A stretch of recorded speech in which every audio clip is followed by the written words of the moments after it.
오직 한국만이 할 수 있습니다. 세계 최강을 자랑하던 미국의 항공모함이 멈춰선 그 순간 전 세계는 충격에 빠졌습니다. 이건 최소 15년은 걸린다는 절망적인 말이 이어졌습니다.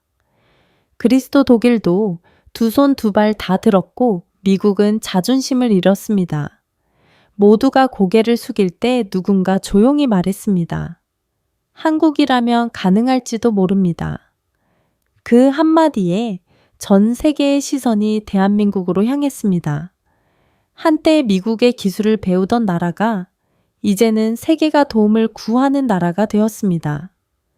부산의 작업등 아래 한국 기술자들의 손끝에서 녹슨철이 다시 숨쉬기 시작했습니다. 불가능을 가능으로 바꾼 나라, 대한민국. 이제 미국조차 한국의 기술 앞에 무릎을 꿇었습니다. 과연 무슨 일이 벌어진 걸까요? 세계 조선업 1위 대한민국. 그 위대한 이야기가 지금 시작됩니다. 사건은 2025년 3월 12일에 일어났죠. 지중해 한복판에서 10만 톤급 핵추진 항공모함 트루먼호가 민간 상선과 충돌한 겁니다. 선체가 찢겨 나갔습니다. 그런데 더 기가 막힌 건 그날이 하필 미해군 250주년 기념식 당일이었다는 겁니다. 트럼프 대통령은 바로 그 순간에도 우리는 가장 위대한 해군이라며 자화자찬을 늘어놓고 있었죠. 하지만 현장의 트루먼호는 어땠습니까? 찢겨나간 상처를 가리기 위해 거대한 청학이 덮여 있었습니다. 낡고 지저분한 천이 세계 최강의 상징을 덮고 있었던 겁니다. 해군 재건 프로젝트 책임자인 존 매튜 제독의 얼굴이 창백하게 질려 있었죠. 수리 견적을 받아봤습니다만 그의 목소리가 갈라졌습니다. 그리스의 헬레닉 조선소 이탈리아의 핑칸티엘이 모두 거절했습니다. 회의실이 또 한 번 얼어붙었죠. 그리스라면 2차 세계대전 때부터 우리 해군 함정을 수리해 온 전통의 동맹국 아닙니까? 그런데 그들조차 불가능하다며 손을 들었다는 겁니까? 선체 복원이 기술적으로 불가능하다는 게 그들의 공식 답변이었습니다. 매튜 제독이 힘없이 말했습니다. 저는 그 순간 명확하게 깨달았습니다.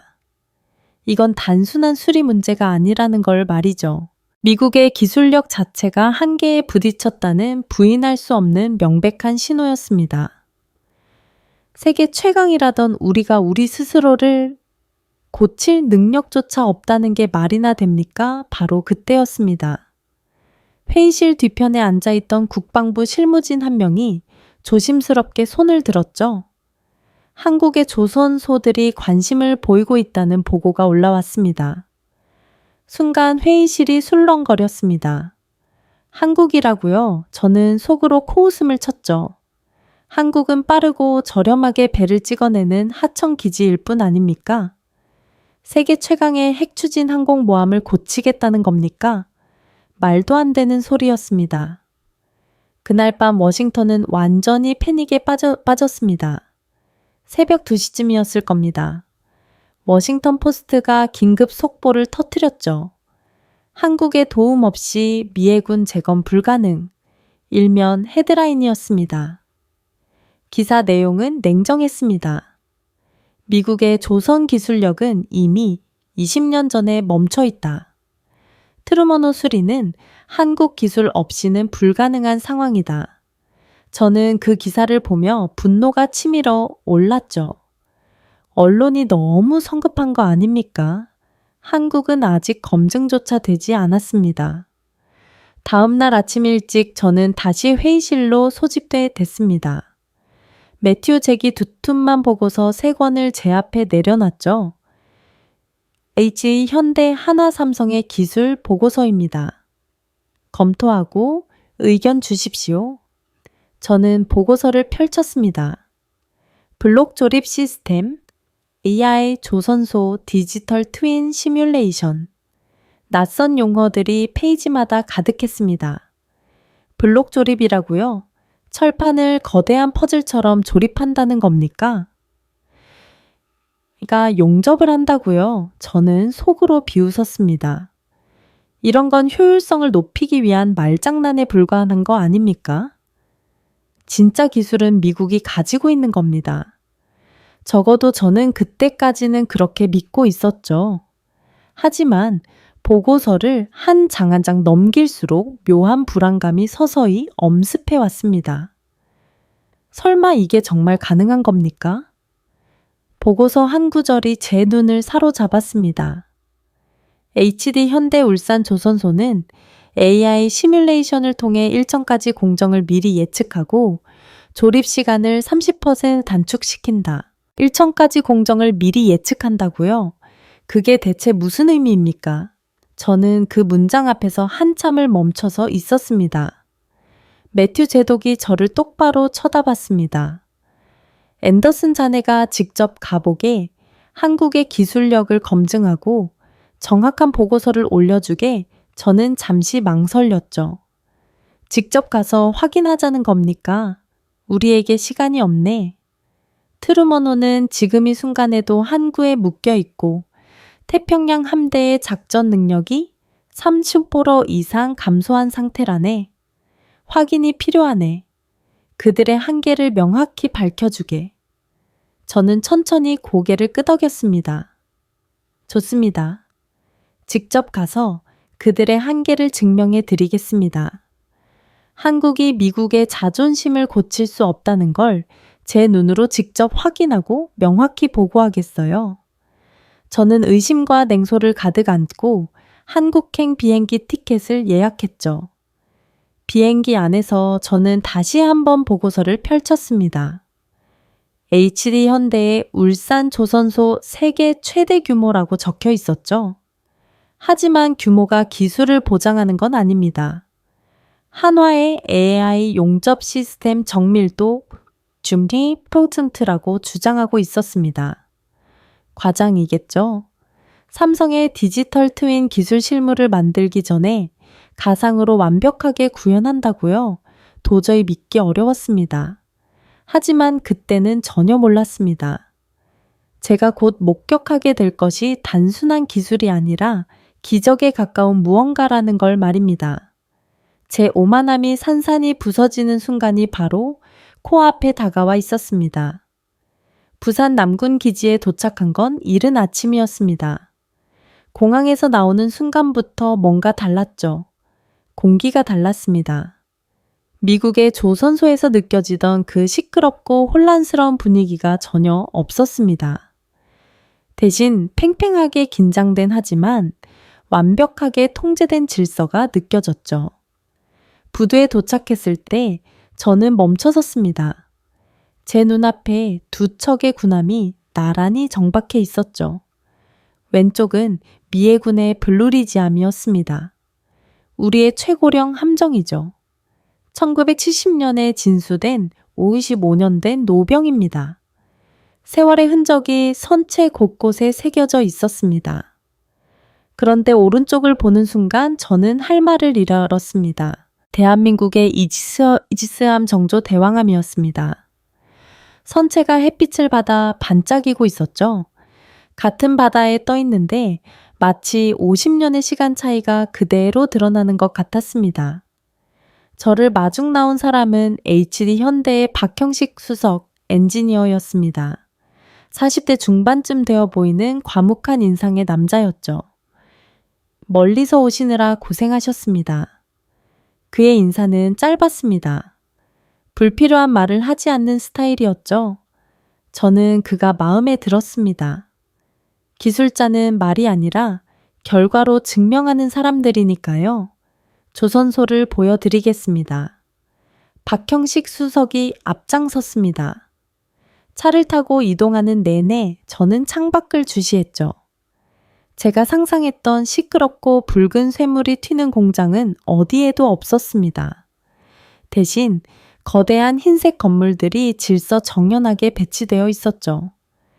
저게 전부 조선소입니까? 제가 물었습니다. 일부입니다. 울산 전체 단지는 이것보다 3배 더 큽니다.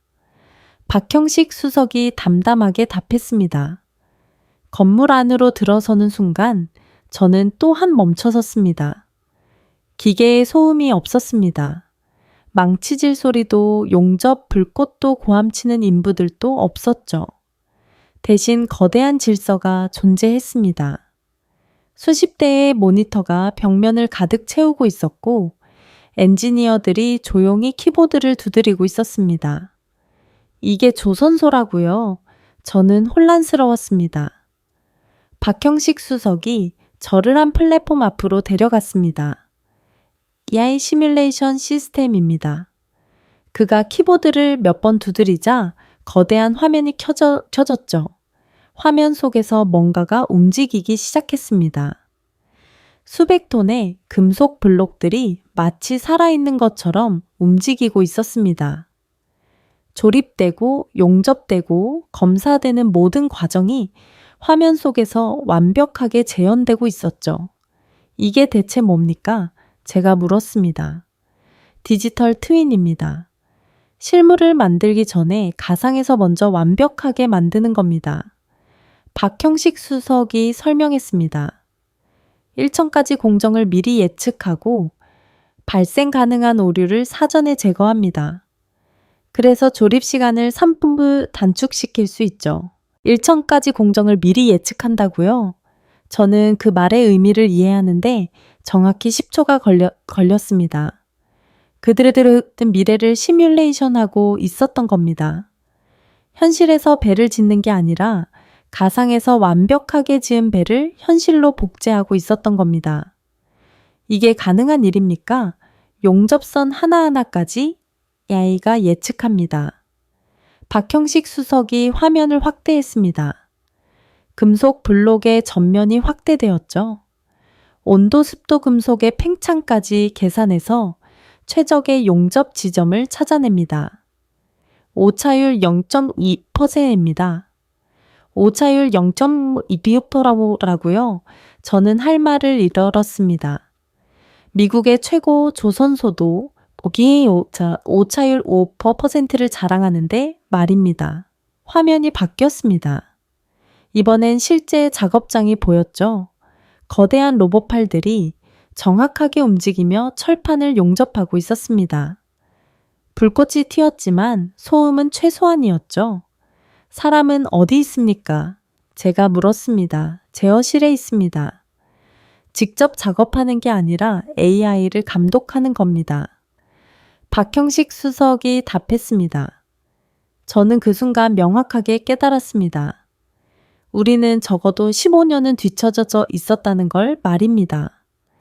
미국의 조선소에선 아직도 인부들이 직접 망치를 들고 철판을 두드리고 있는데 여기선 AI가 모든 걸 계산하고 로봇이 완벽하게 실행하고 있었습니다.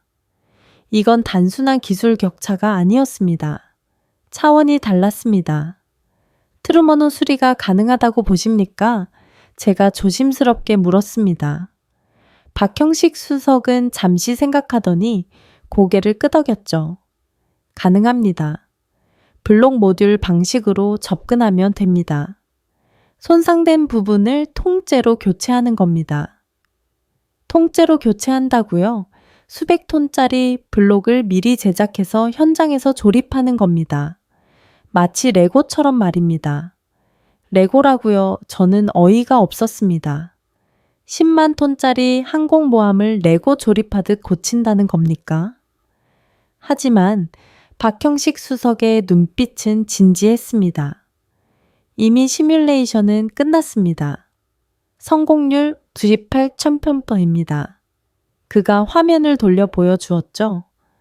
트루먼호의 3D 모델이 화면에 떠올랐고 손상된 부분이 빨간색으로 표시되어 있었습니다. 그리고 새로운 블록이 끼워지는 과정이 애니메이션으로 재생되었습니다. 완벽했습니다. 너무나 완벽해서 오히려 믿기지 않을 정도였죠. 실제로 가능한 겁니까? 제가 다시 물었습니다. 다음 주에 테스트 블록 조립 시연이 있습니다. 직접 보시겠습니까? 박형식 수석이 제안했습니다. 저는 고개를 끄덕였습니다. 봐야만 했습니다. 제 눈으로 직접 확인해야만 했죠. 작업장을 나서는 순간 박형식 수석이 나지막이 말했습니다. 앤더슨 박사님, 우리는 단순히 배를 만드는 게 아닙니다. 저는 그를 돌아봤습니다. 우리는 국가의 심장을 만드는 겁니다. 그래서 완벽을 추구합니다. 98%는 부족합니다. 두복둥천 8%여야 합니다. 그의 눈빛에서 저는 뭔가를 봤습니다. 자부심이었습니다. 하지만 오만함은 아니었죠. 기술에 대한 그리고 자신의 일에 대한 깊은 존중이었습니다. 그 순간 저는 깨달았습니다. 이건 과학이 아니라는 걸 말입니다. 예술이었습니다. 호텔로 돌아오는 길에 저는 창밖을 멍하니 바라봤습니다. 부산의 야경이 아름다웠죠. 하지만 제 머릿속은 온통 오늘 본 것들로 가득했습니다. AI 디지털 트윈 블록 조립, 오차율 0.95이 모든 게 현실이었습니다. 제가 비웃었던 한국이 제가 무시했던 기술이 실제로 존재하고 있었습니다. 하지만 다음 주 실제 블록 조립을 직접 확인해보고 최종 판단을 내리겠습니다. 저는 그렇게 다짐했죠. 하지만 이미 제 마음 한구석에선 알고 있었습니다. 한국이 해낼 수 있다는 걸 말입니다. 부산에서의 이틀째 아침이었습니다. 저는 호텔방에서 CNN 뉴스를 켜놓고 있었죠. 한국의 기술력을 확인하느라 정신없던 저는 워싱턴의 상황을 제대로 파악하지 못하고 있었습니다. 그런데 화면에 뜬 속보를 보는 순간 저는 멈춰 섰습니다.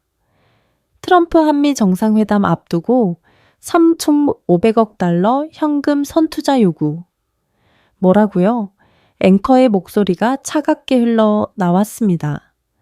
트럼프 대통령이 한국 대통령과의 정상회담을 세울 앞두고 파격적인 요구를 했습니다. 1,500억 달러 규모의 현금 선투자를 요구했으며 이것이 관철되지 않을 경우 한국산 제품에 대한 관세 폭탄을 부과하겠다고 경고했습니다. 저는 화면을 멍하니 바라봤습니다. 이게 대체 무슨 상황입니까? 전화기가 울렸습니다. 워싱턴의 매튜 제독이었죠. 앤더슨 뉴스 봤나? 그의 목소리가 피곤해 보였습니다. 방금 봤습니다. 이게 대체 어떻게 된 겁니까? 제가 물었습니다. 대통령이 직접 나선 거야. 한국이 우리 기술을 원한다면 먼저 돈을 내놓으라는 거지. 저는 어이가 없었습니다. 제동님 상황이 정반대 아닙니까? 우리가 한국 기술을 필요로 하는 겁니다. 매튜 제이 한숨을 쉬었습니다. 나도 알아. 하지만 대통령은 다르게 보고 있어. 한국이 미국 시장 접근을 원한다고 생각하는 거야. 저는 머리를 한 대 얻어맞은 기분이었죠. 트럼프는 한국을 돈줄로 보고 있었던 겁니다. 하지만 제 눈앞에 한국은 우리의 생명줄이었습니다. 이 간극을 어떻게 메워야 합니까? 앤더슨 자네가 현장에 있으니까 한국 측 반응을 취재해보게. 그들이 뭐라고 하는지 알아야 대응할 수 있어. 매튜 제독이 지시했습니다. 저는 전화를 끊고 서둘러 움직였습니다. HD 현대 측에 연락했더니 산업통상부의 이지은 과장을 소개해 주었죠. 협상 실무를 담당하는 분입니다. 인터뷰가 가능할 겁니다. 다음 날 오후 저는 서울 세종로의 한 건물에서 이지은 과장을 만났습니다. 30대 후반으로 보이는 단호한 인상의 여성이었죠.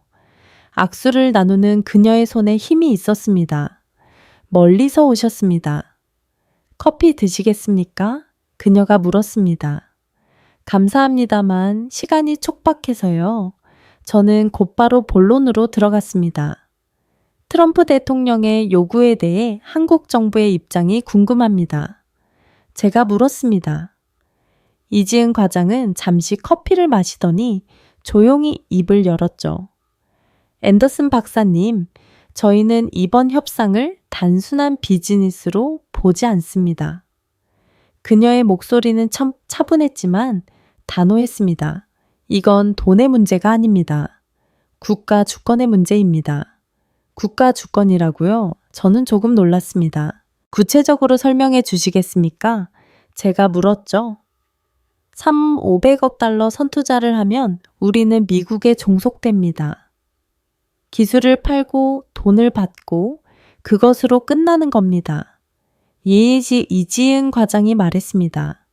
하지만 우리가 원하는 건 그게 아닙니다. 우리는 기술을 팔지 않습니다. 협력을 원하는 겁니다. 차이가 뭡니까? 제가 물었습니다. 기술을 팔면 우리는 하청 업체가 됩니다. 협력을 하면 우리는 파트너가 되는 겁니다. 그녀의 눈빛이 날카로워졌습니다. 우리는 단순히 배를 만드는 게 아닙니다. 스스로 지킬 수 있는 힘을 만드는 겁니다. 그 힘을 돈으로 팔 순 없습니다. 저는 그 순간 명확하게 깨달았습니다. 트럼프는 숫자만 보고 있었고 한국은 미래를 보고 있었던 겁니다. 그럼 한국은 협상을 거부하시겠다는 겁니까? 제가 조심스럽게 물었죠. 거부가 아닙니다. 조건을 다시 설정하자는 겁니다. 이지은 과장이 서류 한 장을 꺼내 제 앞에 놓았습니다. 마스가 프로젝트입니다. 한미 조선 동맹이죠. 그녀가 설명했습니다. 우리가 제안하는 건 단순한 수리가 아닙니다. 미 해군 전체의 재건입니다. 트루먼호는 시작에 불과합니다. 잠수함 구축함 지원함까지 포함하는 장기 프로젝트입니다. 저는 서류를 넘겨봤습니다. 규모가 어마어마했죠. 10년 계획이었습니다. 그런데 왜 선투자를 거부하십니까? 이 정도 규모면 충분히 받을 수 있는 거 아닙니까? 제가 물었습니다. 돈을 먼저 받으면 우리가 약자가 됩니다. 기술력으로 인정받고 동등한 파트너로 협상하고 싶습니다. 이지은 과장이 단호하게 말했습니다. 앤더슨 박사님도 부산에서 보셨을 겁니다. 우리 기술이 어느 수준인지 말입니다. 저는 고개를 끄덕였습니다. 맞습니다. 저는 맞습니다. AI 시뮬레이션 디지털 트윈, 오지도 오차율 0.2%의 완벽함을 직접 목격했죠. 보았습니다. 솔직히 충격이었습니다. 제가 인정했습니다. 그렇다면 이해하실 겁니다. 우리는 굳건하는 게 아닙니다. 제안하는 겁니다. 그녀의 목소리에 자신감이 묻어났습니다. 하지만 트럼프 대통령은 관세 폭탄을 언급했습니다. 협상이 결렬되면 어떻게 하시겠습니까? 제가 물었죠. 이지은 과장은 잠시 침묵하더니 조용히 말했습니다. 그럼 중국이 손을 내밀 겁니다. 중국이라고요? 중국은 이미 우리 기술에 관심을 보이고 있습니다. 만약 미국이 문을 닫는다면 우린 다른 선택지를 고려할 수밖에 없습니다. 저는 등골이 오싹해지는 걸 느꼈습니다. 한국의 조선 기술이 중국으로 넘어간다는 겁니까? 태평양의 군사 균형이 완전히 무너지는 겁니다. 그건 미국으로선 받아들일 수 없는 시나리오입니다. 제가 말했습니다. 저희도 원하지 않습니다. 하지만 선택권은 미국에 있습니다. 이지은 과장이 담담하게 답했습니다. 회의실을 나서면서 저는 머리가 복잡했습니다. 트럼프는 돈을 보고 있었고 한국은 힘을 보고 있었습니다. 그리고 그 힘의 실체를 제가 부산에서 직접 확인했죠. 한국은 허세를 부리는 게 아니었습니다. 진짜였습니다. 그들은 정말로 미국 해군을 재건할 수 있는 유일한 나라였습니다. 저는 호텔로 돌아와 긴급 보고서를 작성하기 시작했습니다. 대통령 각하께 현 상황은 우리가 생각하는 것과 정반대입니다. 한국이 우리를 필요로 하는 게 아닙니다. 우리가 한국을 필요로 하는 겁니다. 첫 문단을 쓰고 나서 저는 잠시 멈춰졌습니다. 이 보고서를 보내면 어떤 반응이 올까요? 트럼프가 믿어줄까요? 하지만 진실을 써야 했습니다. 제가 전문가로서 해야 할 일은 대통령이 듣고 싶어 하는 말이 아니라 들어야만 하는 말을 전하는 것이니까요. 한국의 기술력 없이는 태평양 함대 운용 자체가 불가능합니다. 협상 조건을 재검토해야 합니다. 저는 이렇게 쓰고 보고서를 전송했습니다. 다음 주 테스트가 남아 있었습니다. 실제 블록 조립을 확인하고 나면 더 확실한 증거를 제시할 수 있을 겁니다. 저는 창밖의 서울 야경을 바라보며 생각했죠. 이 도시가의 나라가 미국의 미래를 쥐고 있다는 게 믿어지지 않았습니다. 하지만 그게 현실이었습니다. 트럼프는 한국을 압박하고 있었지만 진짜 압박받는 건 우리였습니다. 저는 처음으로 미국의 오만함을 부끄러워했습니다. 하지만 시뮬레이션은 결국 이론일 뿐 아닙니까? 저는 서울 호텔방에서 창밖을 바라보며 계속 그 생각에 사로잡혀 있었습니다. 컴퓨터 화면에서 완벽하다고 해서 현실에서도 완벽하리란 보장은 없죠. 디지털 트윈이 아무리 정밀하다 한들 수백 톤짜리 쇠덩어리를 밀 단위로 조립하는 건 전혀 다른 차원의 문제 아닙니까? 저는 증거가 필요했습니다. 제 눈으로 직접 확인해야만 했죠. 박형식 수석에게서 문자가 왔습니다. 테스트 준비 완료됐습니다. 이번 주 금요일 오전 10시 울산 제3도크로 오십시오. 간결했습니다. 젠니, 저는 답장을 보냈죠. 참석하겠습니다. 그리고 다시 울산행 기차표를 예매했습니다.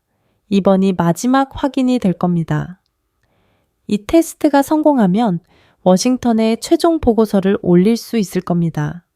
실패하면 저는 그 가능성을 생각하고 싶지 않았습니다. 금요일 아침 울산은 맑았습니다. 하지만 제 마음은 무거웠죠. HD 현대 제3도크에 도착했을 때 이미 상당한 인원이 모여 있었습니다. 미해군 실무진 5명이 워싱턴에서 급파되어 왔더군요. 그들 역시 저처럼 반신반의하는 표정이었습니다. 앤더슨 박사 정말 가능한 겁니까? 한 해군 장교가 제게 속삭였습니다. 곧 알게 될 겁니다. 저는 그렇게 답할 수밖에 없었죠.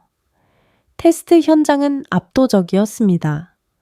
거대한 도크 안에 2개의 금속 블록이 놓여 있었죠. 각각이 300톤이 넘는다고 했습니다. 트루먼호의 손상된 선체 부분을 그대로 재현한 모형이라고 했습니다. 한 블록은 바닥에 고정되어 있었고 다른 한 블록은 50도 떨어진 곳에 대기하고 있었죠. 저 2개를 맞춘다는 겁니까? 제가 물었습니다. 네. 오차 범위 1mm 이내로 정확히 결합시킵니다. 박형식 수석이 담담하게 답했습니다. 1mm더라고요. 300톤짜리 쇠 덩어리를 종이 한 장 두께로 정밀하게 맞춘다는 겁니까?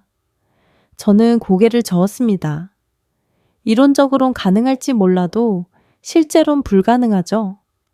바람만 불어도 온도가 조금만 변해도 금속은 팽창하거나 수축합니다. 그런데 1mm도 오차로 맞춘다고요? 박형식 수석이 엔지니어들에게 손짓을 했습니다. 모두가 제자리로 돌아갔죠. 통제실에서 신호가 왔습니다. 테스트 시작합니다. 확성기에서 차분한 목소리가 울려 퍼졌습니다. 저는 손목시계를 확인했습니다. 오전 10시 정각이었죠. 거대한 크레인이 움직이기 시작했습니다. 천천히 정말 천천히 2번째 블록 위로 이동했죠. 크레인의 케이블이 팽팽하게 당겨졌습니다. 그리고 300톤의 금속 덩어리가 공중으로 떠올랐습니다. 마치 중력을 거스르는 것처럼 보였죠. 현장의 모든 사람이 숨을 죽이고 그 광경을 바라보고 있었습니다. 블록이 천천히 수평 이동을 시작했습니다. 단위로 움직이고 있었죠. 저는 시계를 다시 봤습니다. 5분이 지났습니다. 블록은 여전히 공중에서 제 위치를 찾아가고 있었습니다. 10분이 지났습니다.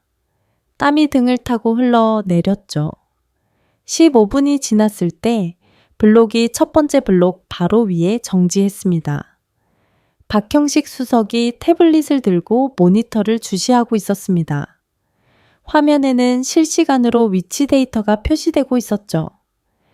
수축 5차 0.3미 돈 3미 주 우유 5차 전정전 3mm 지축 정렬 완료. 그가 조용히 중얼거렸습니다. 저는 그 숫자를 듣고 믿을 수가 없었습니다. 300톤을 0.3mm 5차로 제어하고 있다는 겁니까? 하강 시작합니다. 확성기에서 다시 목소리가 들려왔습니다. 크레인이 아주 천천히 정말 조심스럽게 블록을 내리기 시작했습니다. 1cm씩, 아니 그보다 더 느린 속도로 말입니다. 현장은 완전한 정적에 휩싸였죠. 기계음조차 거의 들리지 않았습니다. 마치 시간이 멈춘 것 같았습니다. 5분이 더 지났습니다. 블록과 블록 사이의 간격이 심싱지보속 3댐 쪼로츠니로 좁혀지고 있었죠. 제 심장이 빠르게 뛰기 시작했습니다. 옆에 서 있던 미해군 장교가 손에 땀을 쥐고 있는 게 보였습니다. 모두가 똑같은 생각을 하고 있었죠. 과연 맞아떨어질까 1.7m 정도의 리미옥 지원 뒤 그리고 마침내 두 블록이 만났습니다. 소리가 없었습니다. 충격도 마찰음도 아무것도 없었죠. 마치 처음부터 하나였던 것처럼 두 개의 거대한 금속 덩어리가 완벽하게 결합되었습니다. 저는 눈을 의심했습니다. 이게 가능한 일입니까? 결합 완료. 최종 5차 0.7미 박형식 수석이 발표했습니다. 현장에서 환호성이 터져 나왔죠. 하지만 저는 환호할 수가 없었습니다. 충격에 빠져 있었으니까요. 저는 막 목격했습니다. 수백 톤의 쇠덩어리가 머리카락 굵기보다 작은 오차로 완벽하게 조립되는 걸 말입니다. 이건 과학이 아니었습니다. 예술이었습니다. 박형식 수석이 제게 다가왔습니다. 직접 확인해 보시겠습니까? 저는 고개를 끄덕이고 블록 쪽으로 걸어갔습니다. 가까이서 보니 더 놀라웠죠. 두 블록의 전면이 완벽했습니다. 틈이 보이지 않았습니다. 손으로 만져봤습니다. 이음새가 느껴지지 않았죠. 마치 원래부터 하나의 금속 덩어리였던 것처럼 매끄러웠습니다. 어떻게 이게 가능합니까? 제가 물었습니다. 박형식 수석이 땀을 닦으며 나지막이 말했습니다. 감정이 실려 있었죠. 미국의 트루먼호든 한국의 정조대왕함이든 이건 단순한 배가 아닙니다. 국가를 지키는 심장입니다. 그래서 완벽해야 합니다. 8%로는 부족합니다. 부부중 8%여야 합니다. 저는 그 순간 깨달았습니다. 미국의 심장이 멈춰 있다는 걸 말이죠. 우리는 언제부터 이렇게 뒤처졌던 겁니까? 우리는 언제부터 완벽함을 포기하고 적당함에 만족했던 겁니까? 트루먼호는 청학으로 덮여 있었고 한국은 0.7mm의 완벽함을 구현하고 있었습니다. 미해군 실무진들이 제게 다가왔습니다. 믿을 수가 없습니다. 한 장교가 말했습니다. 보고서에 뭐라고 쓰시겠습니까? 다른 장교가 물었죠. 저는 잠시 생각했습니다. 뭐라고 써야 할까요? 사실대로 쓰겠습니다. 한국이 아니면 불가능하다고 말입니다. 저는 단호하게 답했습니다. 현장을 떠나기 전 거대한 블록을 바라봤습니다. 600톤의 금속이 완벽하게 하나가 되어 있었죠. 이게 한국의 기술력이었습니다. 이게 우리가 필요로 하는 것이었습니다. 울산 테스트가 끝나고 저는 서울로 돌아왔습니다. 호텔 방에서 노트북을 열었죠. 최종 보고서를 작성해야 했습니다. HD 현대의 블록 조립 기술은 검증되었다. 오차율 0.77mm. 이는 미국의 어떤 조선소도 구현할 수 없는 수준이다. 첫 문장을 쓰면서 저는 제 손이 떨리는 걸 느꼈습니다. 이 한 문장이 얼마나 많은 것을 바꾸게 될까요? 하지만 사실은 사실이었습니다. 트루먼 호수리는 한국 기술 없이는 불가능하다. 의는 단순한 의견이 아니라 현장에서 검증된 사실이다. 저는 계속해서 타이핑했죠. 전문가로서 제가 본 것을 정확히 기록해야 할 의무가 있었습니다. 창 밖으로 서울의 야경이 반짝이고 있었습니다. 하지만 제 머릿속은 온통 울산에서 본 그 광경으로 가득했죠. 보고서를 거의 다 작성했을 때 핸드폰에 CNN 속보 알림이 떴습니다. 저는 화면을 보는 순간 숨이 멎는 것 같았죠. 트럼프 한국의 최후 통첩 72시간 내 3,500억 달러 선투자 조건 수용하지 않으면 관세 폭탄 부과 뭐라고요? 지금이 타이밍의 최후 통첩이라니요. 저는 급히 기사를 클릭했습니다. 트럼프 대통령이 한미 정상회담을 이틀 앞두고 강력한 압박에 나섰다. 3,500억 달러 규모의 현금 선투자를 72시간 내에 약속하지 않으면 한국산 자동차 조선 철강전 품목에 25% 관세를 부과하겠다고 발표했다. 저는 화면을 멍하니 바라봤습니다. 그는 여전히 돈만 보고 있었던 겁니다. 제 핸드폰이 울렸습니다. 워싱턴의 매튜 제이였죠. 앤더슨 뉴스 봤나? 그의 목소리가 지쳐 있었습니다. 방금 봤습니다. 제동님, 이게 대체 무슨 상황입니까? 제가 물었습니다. 대통령이 직접 나선 거야. 협상을 강하게 밀어붙이겠다는 거지. 돈을 먼저 확보하고 기술은 나중에 받겠다는 전략이야. 저는 어이가 없었습니다. 제동님 상황이 정반대 아닙니까? 제가 울산에서 확인한 건 우리가 한국을 필요로 한다는 겁니다. 한국이 우리를 필요로 하는 게 아니라요. 제가 답답하게 말했습니다. 나도 알아, 앤더슨. 하지만 대통령은 다르게 보고 있어. 한국이 미국 시장을 원한다고 생각하는 거야. 그래서 돈으로 압박하면 굴복할 거라고 믿는 거지. 저는 한숨을 쉬었습니다. 트럼프는 한국을 돈줄로 보고 있었던 겁니다. 하지만 제 눈앞에 한국은 우리의 생명줄이었죠. 제동님 보고서를 지금 당장 올려야겠습니다.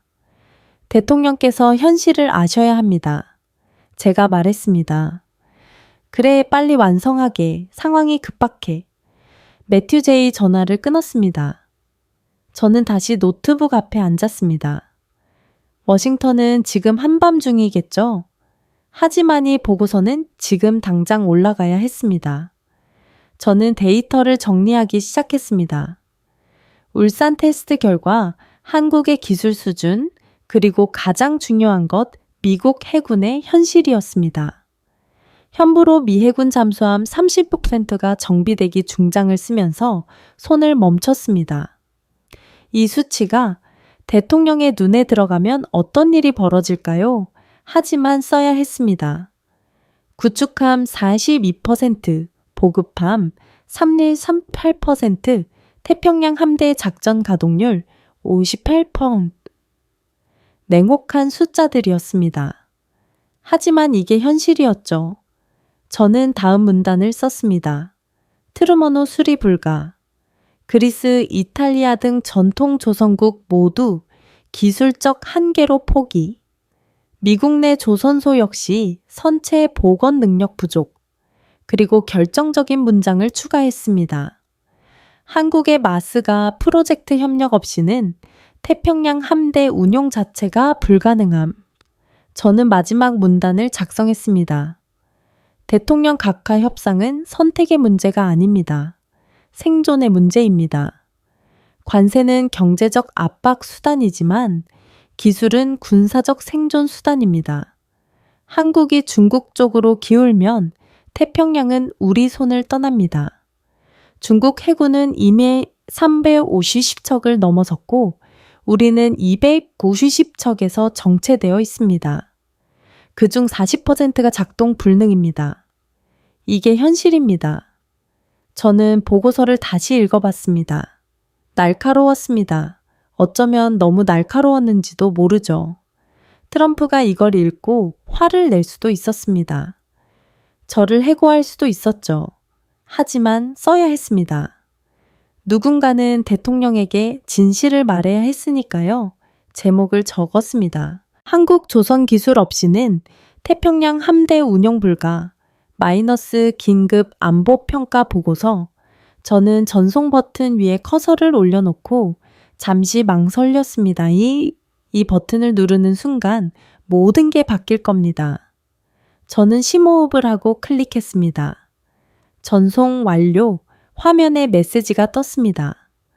보고서는 암호화된 채널을 통해 해군 사령부로 전송되었고 거기서 국방부로 그리고 백악관으로 올라갈 겁니다.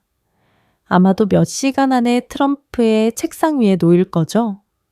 저는 창밖을 바라봤습니다. 서울의 밤은 고요했습니다. 하지만 워싱턴에선 곧 폭풍이 일어날 겁니다. 제 보고서가 도착하면 그리고 트럼프가 그걸 읽으면 말입니다. 그는 협상을 폭탄이라 불렀습니다. 하지만 진짜 폭탄은 따로 있었죠.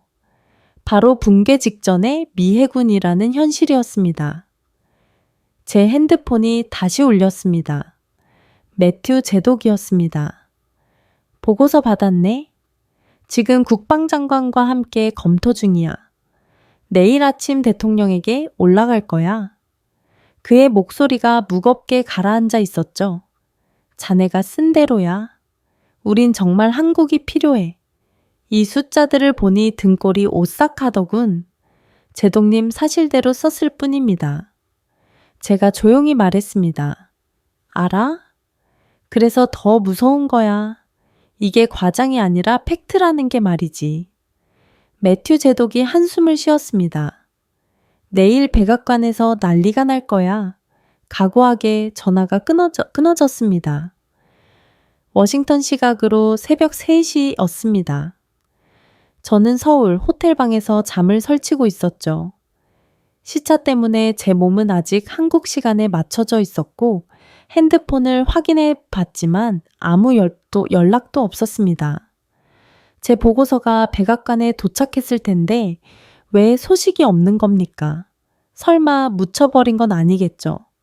바로 그때 핸드폰이 요란하게 울렸습니다.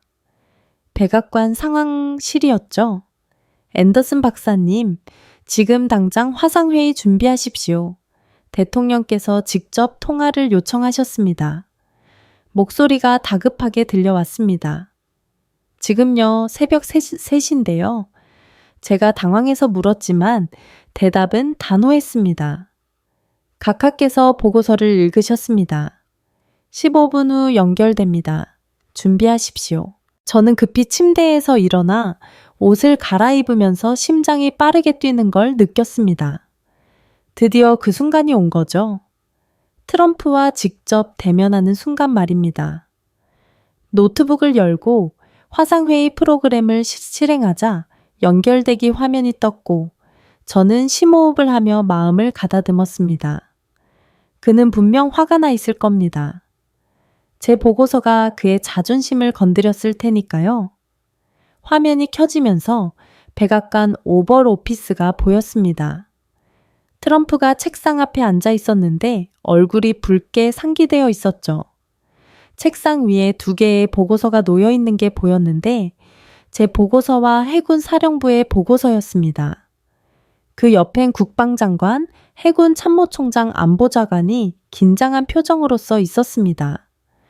앤더슨인가 트럼프가 저를 노려보며 물었고 그의 목소리엔 분노 가득 차 있었습니다. 네, 대통령 각하. 저는 최대한 침착하게 대답했죠. 자네가 이 보고서를 썼나? 그가 제 보고서를 집어들며 따져 물었습니다. 네, 제가 작성했습니다. 각하, 제가 답하자 트럼프가 보고서를 책상에 내리쳤습니다.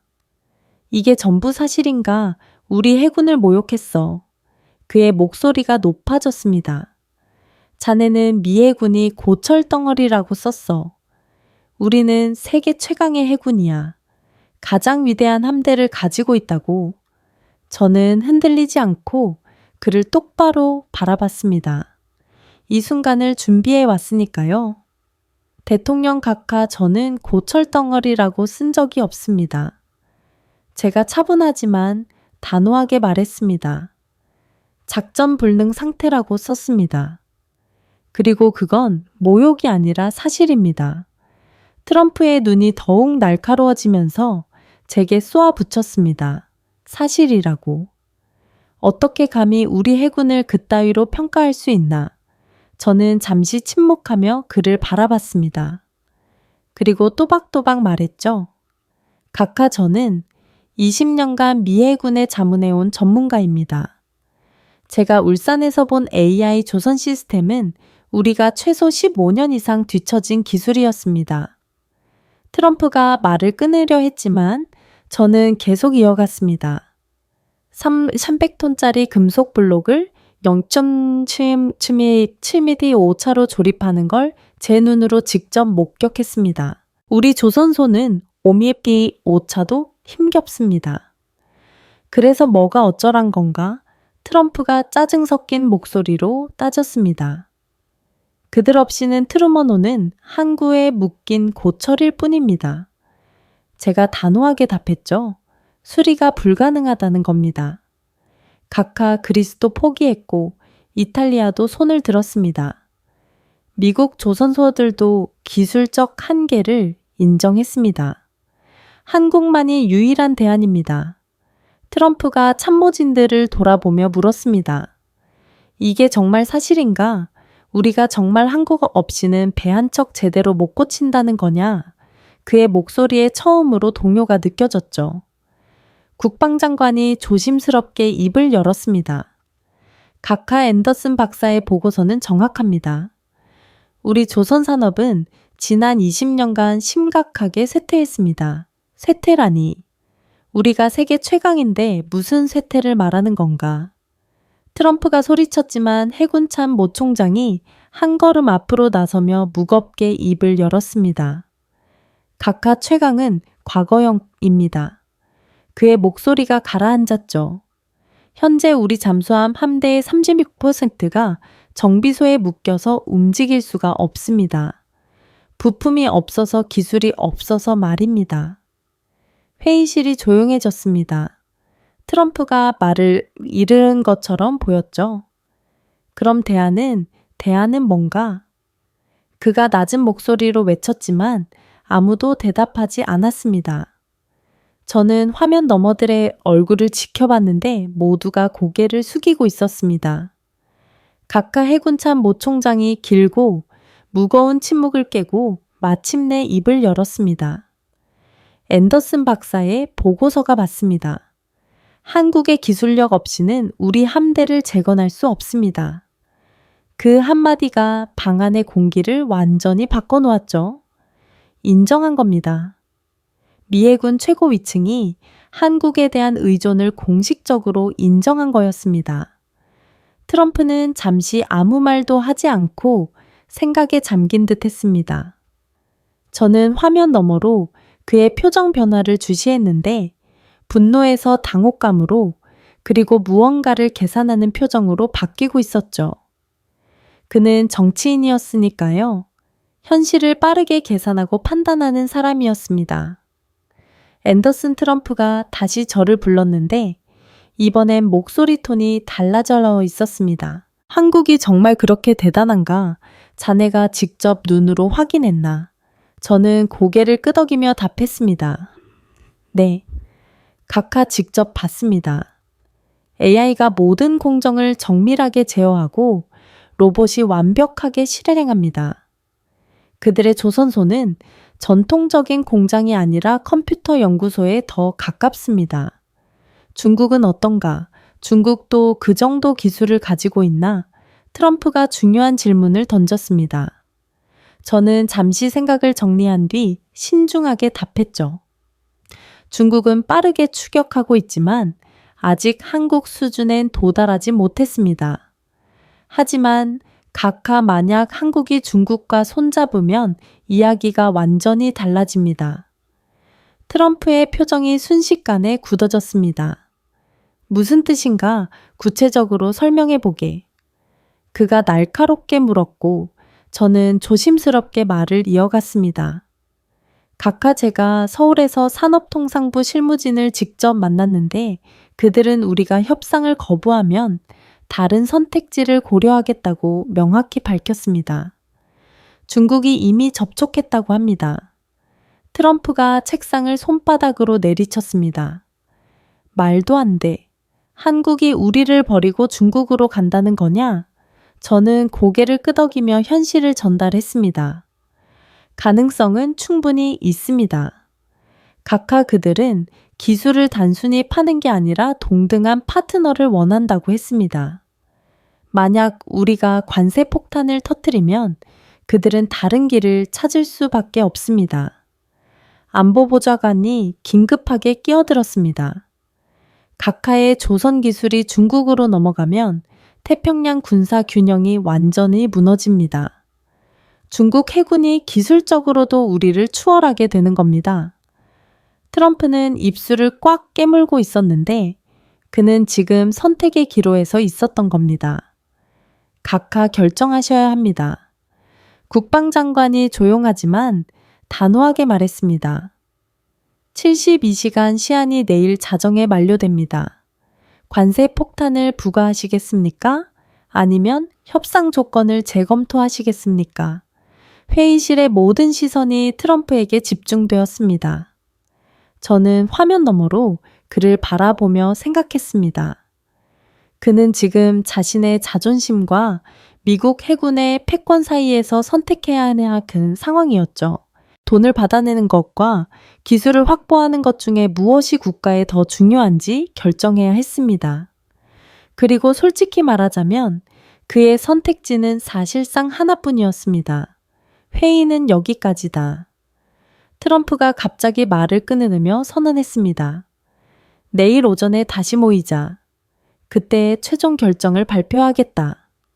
화면이 꺼졌고 회의가 끝났습니다. 저는 노트북을 덮고 호텔 창밖을 바라봤는데 서울의 새벽이 밝아오고 있었습니다. 그는 화가 났지만 동시에 깨닫고 있었습니다. 이것은 단순한 정치 협상이 아니라 국가의 생존이 걸린 기술의 현실이라는 것을 말이죠. 저는 제 역할을 다했습니다. 진실을 말했고 대통령이 그 진실을 직접 들었습니다. 이제 남은 건 그의 결단뿐이었습니다. 다음 날 오전 백악관에서 긴급 기자회견이 열린다는 속보가 터졌습니다.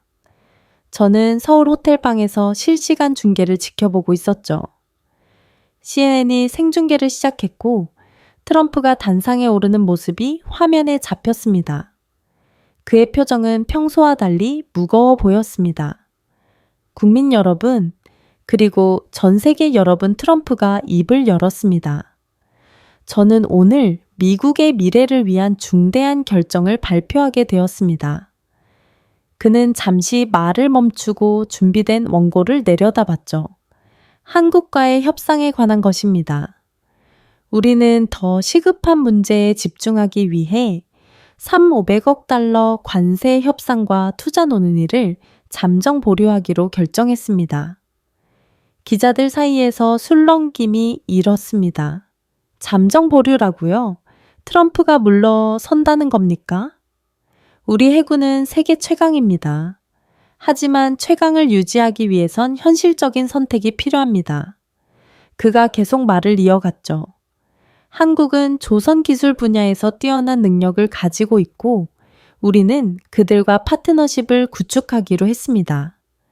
저는 화면을 보며 놀라움을 감추지 못했습니다. 그가 실제로 인정한 거죠. 한국의 기술력을 공식적으로 인정한 겁니다. 오늘부로 한미조선동맹 마스가 프로젝트가 공식 출범합니다. 트럼프가 발표했습니다. 이는 단순한 수리 계약이 아니라 미래를 위한 전략적 파트너십입니다. 메이드 인 아메리카는 여전히 위대하지만 이제 메이드 위드 코리아라는 새로운 시대가 열리는 겁니다. 메이드 위드 코리아라고요? 저는 그 단어를 들으며 가슴이 뭉클해지는 걸 느꼈습니다. 미국의 자존심이 한국과의 협력으로 제정이 되는 순간이었죠. 트럼프가 서명식을 위해 펜을 집어들었고 한국 측 대표도 함께 자리했습니다. 두 사람이 문서에 서명하는 순간 카메라 플래시가 터져 나왔습니다. CNN은 즉각 헤드라인을 뽑아냈습니다. 트럼프 해군을 살리기 위해 한국 기술력 앞에 고개 숙이다. 저는 그 헤드라인을 보며 복잡한 감정이 들었습니다. 고개를 숙였다는 표현이 맞는 걸까요? 아니면 현실을 인정했다고 해야 할까요? 어쨌든 역사적인 순간이었습니다. 제 핸드폰이 울렸습니다. 매튜 제독이었죠. 앤더슨 봤나? 자네가 해냈어. 그의 목소리에 안도감이 묻어났습니다. 저는 그저 사실을 보고했을 뿐입니다. 제독님, 제가 겸손하게 답했죠. 아니야. 자네가 없었다면 우린 재앙으로 치달았을 거야.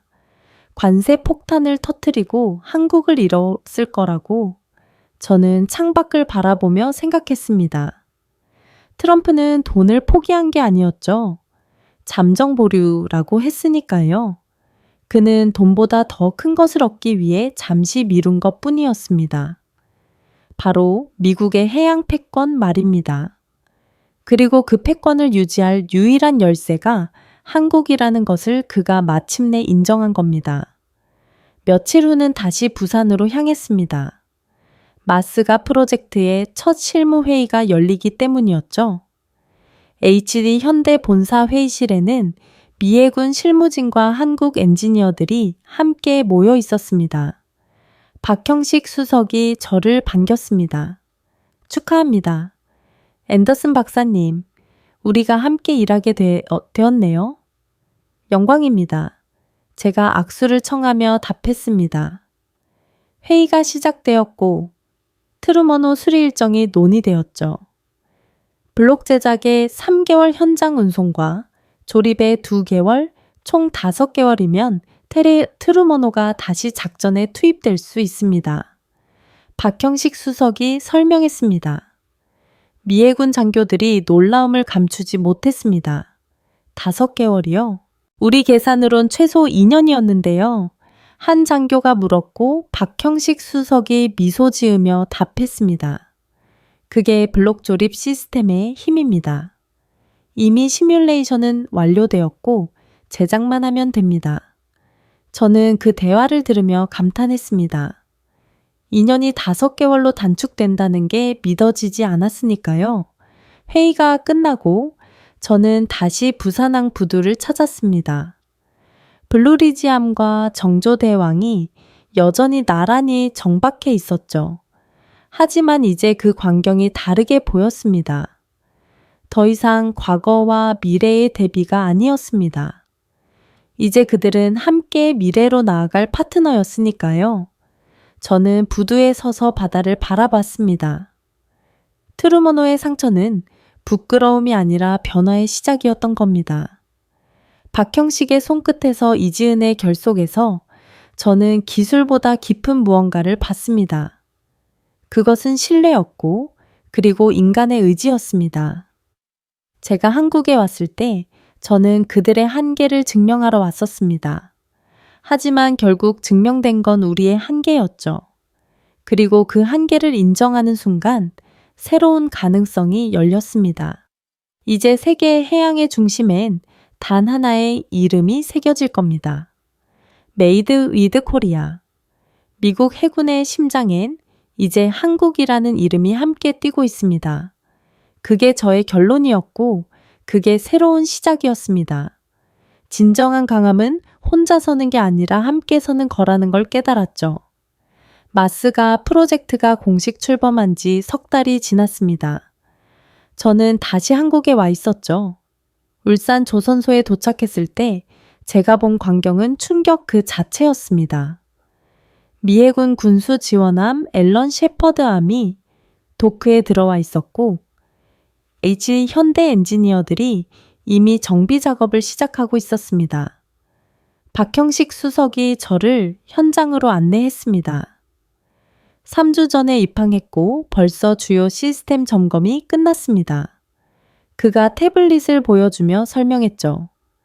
예상보다 손상이 심했지만 우리 시뮬레이션 시스템으로 모든 문제점을 파악했습니다.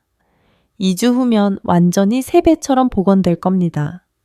2주요? 미국에서 했다면 6개월은 걸렸을 작업이었습니다. 더 놀라운 소식이 있었습니다. 하나가 미국 필라델피아의 필리 조선소를 인수했다는 겁니다. 그것도 미해군 최고 위직이었던 토마스 앤더슨 전 소장을 사장으로 영입하면서 말이죠. 한국 기업이 미국 조선소를 인수했다고요? 제가 놀라서 물었고 박형식 수석이 고개를 끄덕였습니다. 네, 한화가 필리 조선소를 완전히 현대화시킬 계획입니다. 우리 AI 시스템을 이식하고 미국 현지에서 직접 함정을 정비하는 거죠. 저는 말문이 막혔습니다. 불과 몇 달 전만 해도 한국을 하청기지로 무시하였던 제가 지금은 한국 기업이 미국 조선소를 인수하고 기술을 전수하는 광경을 보고 있었으니까요. 토마스 앤더슨 전 소장님은 어떻게 설득하셨습니까? 제가 물었습니다. 설득할 필요가 없었습니다. 그분이 먼저 한화에 연락했죠.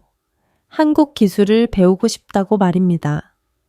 그날 오후 저는 더 충격적인 장면을 목격했습니다. 울산 조선소 교육센터에 리해군 기술자 수십 명이 모여 있었던 겁니다. 그들은 한국 엔지니어에게 블록 조립 기술을 배우고 있었죠. 이게 대체 무슨 상황입니까? 제가 박형식 수석에게 물었습니다. 미해군에서 요청했습니다. 기술자들을 파견해서 우리 시스템을 배워가겠다고 말이죠. 저는 교육장 뒤에 서서 그 광경을 지켜봤습니다. 한국 엔지니어가 AI 시뮬레이션 화면을 가리키며 설명하고 있었고 미해군 기술자들이 열심히 노트에 받아 적고 있었습니다. 이 시스템은 금속의 열팽 착률까지 실시간으로 계산합니다. 그래서 용접 시점을 0.1초 단위로 조정할 수 있죠. 한국 엔지니어의 설명에 미국 기술자들이 감탄하며 고개를 끄덕이고 있었습니다. 과거엔 우리가 미국에 배우러 갔었죠. 박형식 수석이 나지막이 말했습니다. 1950년대엔 미국 조선 기술을 배우기 위해 수많은 엔지니어들이 샌프란시스코로 갔었습니다. 70년 만에 역사가 뒤바뀐 겁니다. 저는 그의 말에 할 말을 잃었습니다. 70년 만에 역전이라고요? 이게 얼마나 극적인 변화입니까? 다음 날 저는 워싱턴에서 온 공식 문서를 받았습니다. 미해군 사령부가 발표한 성명서였죠. 미해군은 한국의 조선 기술 협력 없이는 태평양 작전 수행이 불가능함을 공식 인정한다. 이 한 문장이 모든 걸 말해주고 있었습니다. 세계 최강을 자랑하던 미해군이 한국 기술 없이는 작전조차 불가능하다고 공식 인정한 겁니다. 이제 우리 함대의 40%가 한국 기술로 유지됩니다. 매튜 제독이 전화로 말했습니다. 트루먼호는 다음 달이면 완전히 복원되고 잠수함 준비척이 한국에서 정비를 기다리고 있어. 우린 완전히 한국에 의존하게 된 거야. 그의 목소리엔 복잡한 감정이 섞여 있었습니다. 감사함과 동시에 자존심이 상한 듯한 느낌이었죠. 저는 부산 남부에 다시 섰습니다. 몇 달 전 처음 왔을 때와 똑같은 장소였죠. 블루리지함과 정조대왕이 여전히 나란히 정박해 있었지만 이제 그 의미가 완전히 달라졌습니다. 블루리지함은 곧 한국 기술로 현대화될 예정이었고 정조대왕함은 더 이상 부러움의 대상이 아니라 우리의 파트너였습니다. 앤더슨 박사님, 한국에 처음 왔을 때 뭘 생각하셨습니까? 박형식 수석이 옆에 서서 물었습니다. 저는 잠시 생각했죠. 솔직히 말하자면 저는 그들의 한계를 확인하러 왔습니다. 한국은 빠르고 저렴한 하청 기지일 뿐이라고 생각했습니다.